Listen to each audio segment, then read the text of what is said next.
If Amit ji ended up with Rekha तो क्या होता, कोई पूछो मुझसे। क्या होता? ये सवाल करने का ये जगह है।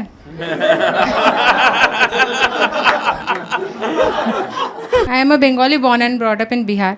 ना बंगालीज में दहेज नहीं चलता। We are like a matriarchal society, not like a patriarchal society.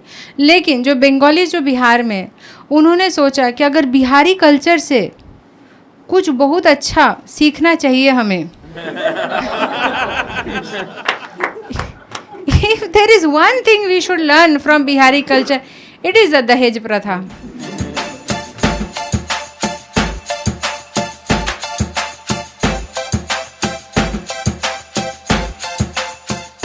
कभी भी अगर लाइफ में लगे ना कि कोई भाव नहीं दे रहा है, कोई इंपॉर्टेंस नहीं दे रहा है, एंड आपको अपना वैल्यू पता करना हो, अपने माँ बाप से पूछ सकते हो कि मम्मी दहेज में कितना मिलेगा। इससे दो चीज़ें होंगी, एक तो आपको आपका भाव पता चल जाएगा, दूसरा आपको ये पता चल जाएगा कि आप अपने माँ बाप के बुढ़ापे का सहारा क्यों हो।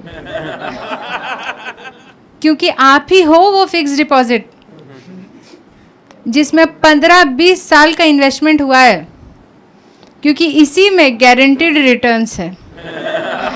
तो देखो, ऐसे तो आप लोग को पता है कि इंडिया में दहेज इलीगल है, you guys know that right. But अगर गूगल करो ना तो आपको ऐसे बहुत सारे वेबसाइट्स मिल जाएगा जहाँ पे आप दहेज कैलकुलेट कर सकते हो। Have you seen? किसी ने किया कैलकुलेट? सर ने किया। अब इतना जोर से सर, आपको पता है आपका वैल्यू, मतलब आपको नहीं, अपने बेटा है आपका नहीं है, ठीक है। किसने किया है कभी कैलकुलेट? कैलकुलेट कर सकता है सर, बहुत इजी है। आप किसी ने कभी किया है क्या? बहुत इजी है। If you go to any of these website, उसमें थोड़े पैरामीटर्स भरने होते हैं, बड़े सिंपल से होते हैं, and I think very logical भी है। जैसे कि आप कितने गोरे हो, जितना ज़्यादा गोरा उतना ज़्यादा दहेज। आपकी सैलरी कितनी है, do you own a house और not, do you own a car और नॉट। और एक बहुत इंपॉर्टेंट चीज़ कि आपने अपनी पढ़ाई में कितना खर्च किया है, क्योंकि वो तो वसूलना है ना। Very important, very logical right. तो मैंने ये देखा तो मैंने सोचा मैं भी जाती हूँ वेबसाइट में, अपना भाव भी देख लेती हूँ। I know it's not applicable for girls, but मैंने सोचा कि मैं भी एक बार चेक कर लेती हूँ। तो मैंने चेक किया, यार मेरे को 40 लाख मिल रहा था एक बार को। तो मेरा मन डोल गया यार,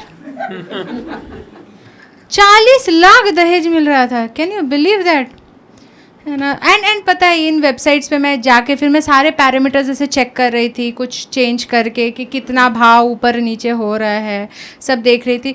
तो मैंने एक बहुत इंटरेस्टिंग चीज़ देखी इस वेबसाइट में। उस वेबसाइट के एकदम लास्ट में क्या लिखा है? This is just a joke, please don't take it seriously. यहाँ लोग कॉमेडियन लोग का जोक को सीरियसली ले रहे हैं, लेकिन जिसको सीरियसली लेना चाहिए उसको कोई सीरियसली नहीं ले रहा है। ये लिख दिया, इट इज़ लाइक, आपने किसी ने सिलसिला मूवी देखा है? सिलसिला किसी ने सुना होगा? सिलसिला, हाँ। इट्स लाइक वॉचिंग सिलसिला। और सिलसिला में डिस्क्लेमर है कि ये जितने भी कैरेक्टर्स हैं ये सारे काल्पनिक है। तो अमित जी, रेखा और जया बच्चन का जो ये लव ट्रायंगल दिखाया है इस फिल्म में, ये काल्पनिक है। एज ए ये डिस्क्लेमर है, क्योंकि यार देखो, अगर उस फिल्म में कुछ काल्पनिक हो पाता तो वो होता अमित जी का हैप्पी एंडिंग, जो ना तो फिल्म में हुआ ना असलियत में, है ना। कहीं पे हो नहीं पाया, पर अगर हो पाता तो मे बी वो होता काल्पनिक। तो आप पूछो मुझे, अगर वो if Amit ji ended up with Rekha तो क्या होता, कोई पूछो मुझसे। क्या होता? ये सवाल करने का ये जगह है।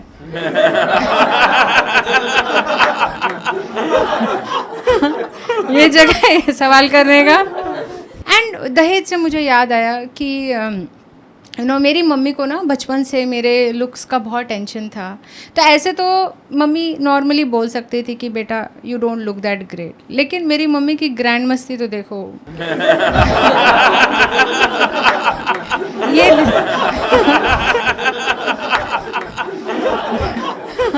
मेरी मम्मी ने कभी मुझे ये नहीं बोला कि बेटा तुम्हारा शक्ल अच्छा नहीं है, तुम्हें कुछ करना चाहिए। मेरी मम्मी ने बोला इसके लिए दहेज बहुत इकट्ठा करना पड़ेगा। एक तो मैं क्लियर कर दूं, मैं ना बंगाली हूँ, Okay, and I am a Bengali born and brought up in Bihar. Now Bengalis में दहेज नहीं चलता. We are like a matriarchal society, not like a patriarchal society. लेकिन जो बंगाली जो बिहार में, उन्होंने सोचा कि अगर बिहारी कल्चर से कुछ बहुत अच्छा सीखना चाहिए हमें. If there is one thing we should learn from Bihari culture, it is the दहेज प्रथा. तो मेरे माँ बाप ने बहुत पैसा इकट्ठा किया मेरे शादी के लिए. शादी तक ना करीबन 50 लाख मेरी माँ ने जमा कर लिया था. ये तो भला हो मेरा लव मैरिज हो गया. तो मेरे पति को नहीं पता कि उसको 50 लाख मिल सकता था.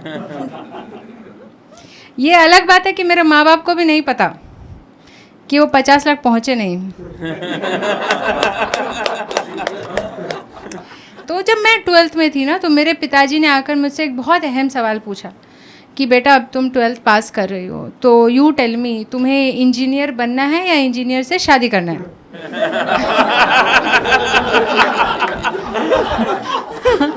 तो मैंने मेरे पिताजी से बोला, पापा एक थर्ड ऑप्शन है. मैंने एक नया स्कीम में ज्वाइन की हूँ, मल्टी लेवल मार्केटिंग है. आपने जितना भी दहेज का पैसा जमा किया है ना, वो मुझे दे दीजिए. 3 महीने में पैसा 3 टाइम्स. BMW में घूमिएगा आप, फाइनेंशियली इंडिपेंडेंट, सूट बूट पहन के घूमेंगे. उस दिन ना बहुत ही अहम लेसन सीखा मेरे पिताजी ने कि देखो बेटी अगर अविवाहित रह जाए, मीन्स अनमैरिड रह जाए तो फिर भी चलेगा, पर बेटी को निकल जाए तो बहुत प्रॉब्लम है. सो देखो, एक तो था ना कि पहले के ज़माने में बेटों का बहुत क्रेज़ था, सबको बेटे ही चाहिए थे. हमारे पेरेंट्स के जनरेशन में तो बेटा ही चाहिए, बेटा चाहिए. बट आजकल मैं कभी भी पूछती हूँ ना किसी को, तो सारे कपल्स बोलते नहीं हमें बेटी चाहिए. जैसे आप लोग मैरिड हैं, 3 साल हो, कितना एंजॉय करोगे अब तो, मतलब प्लान करो भाई, कर रहे. मुझे दूसरों का सुख देखा नहीं जाता है. मेरी 3 साल की बेटी है एंड मुझे ही पता है क्या चल रहा है. तो सर आप लोग प्लान कर रहे हैं, मतलब आप लोग को क्या मन है, बेटा हो बेटी हो? अब ये मत बोलना I we want a healthy child, that's like the most. Doctor साहब, एक गायनेकोलॉजिस्ट के पेट पे लात मार रहे हैं आप. आपका हो गया बच्चा? आपका शादी हुआ है? But what you want basically, जब भी हो ख्यालों में क्या चाहिए, बेटा या ट्विंस? तो बीवी से परमिशन है?